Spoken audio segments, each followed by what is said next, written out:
The Story of Esther? Hello everyone. Welcome to our channel, where we bring you the most amazing stories from around the world, so that you can learn great life lessons from them. Today's story is a very famous one. It is the story of Esther. But before we start with the story, here's a small quiz for you. And the question for you today is, what do you do when you feel like giving up? A. Cry. B. Ask for help. C. Think positively. D. None of the above. Let us know your answer in the comments section below, so don't forget to subscribe if you haven't already done so.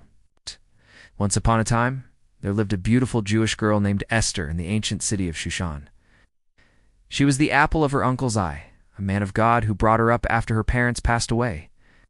He told her everything about their faith and made sure she never forgot her roots.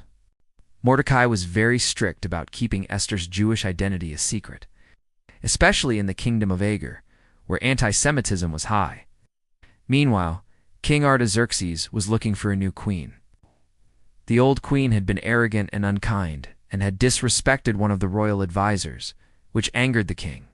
So he decided to find a new queen. An edict was sent throughout the empire, instructing all young maidens to come to the capital for a beauty contest. The winner would become the new queen. Esther was invited to participate too. Now, even though Mordecai liked his niece, he didn't want her to go. He said, "Who knows what you might have to face there? Who knows whether you might be put to death?" However, Esther argued back, "If I don't go, someone else will take my place, and then who will care for my people if something goes wrong?" After much discussion, Mordecai finally gave in. "All right, my darling, you may go, but only on one condition. You must not reveal that you are a Jew." And so, with these parting words, Esther left for the capital. When the time came for the contest, Esther was chosen to be the new queen.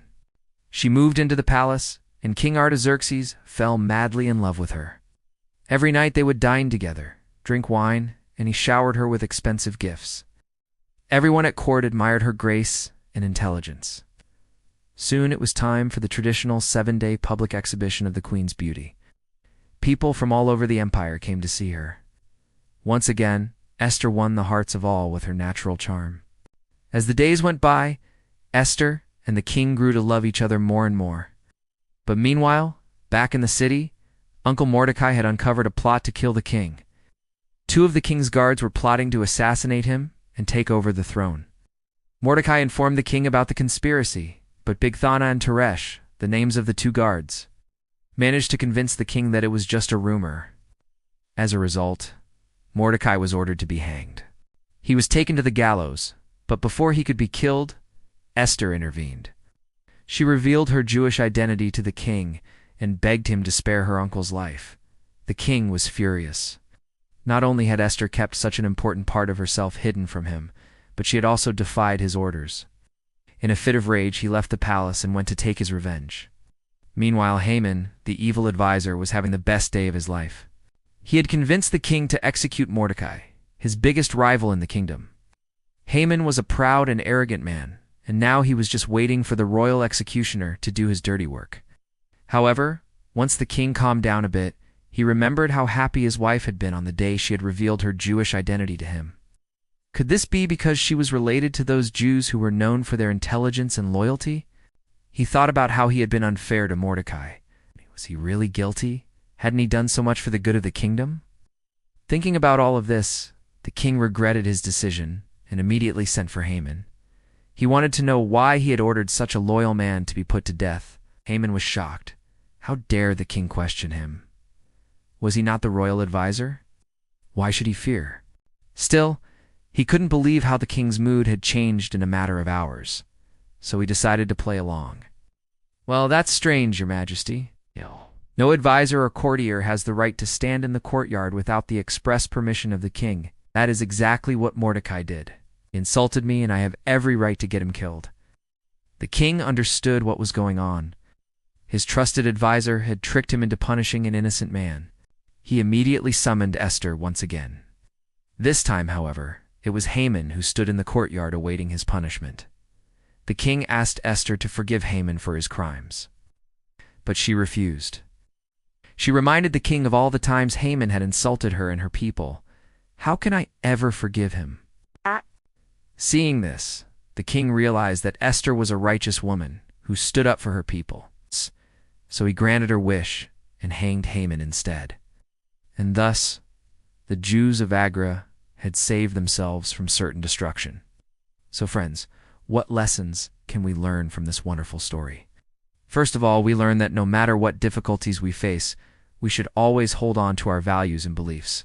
Even when Esther had become the queen, she didn't forget her Jewish roots. Exactly. We also learn that even powerful people can make mistakes. The king had made a terrible mistake by trusting Haman and putting Mordecai in danger. But he realized his mistake and corrected it in time. Thirdly, we learn that we should never keep anything from our loved ones.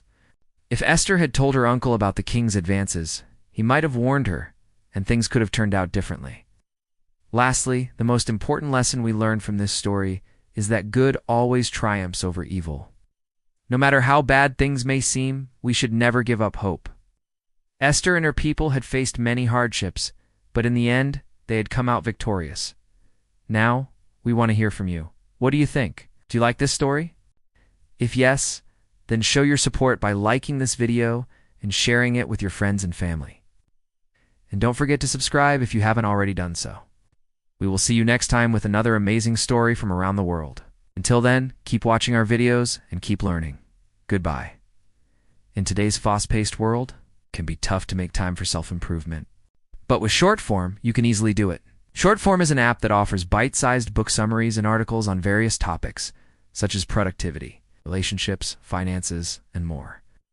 All you need to do is spend 5 minutes a day reading, and you can learn a lot in just a short amount of time. It's perfect for those who are always on the go and want to make the most of their time.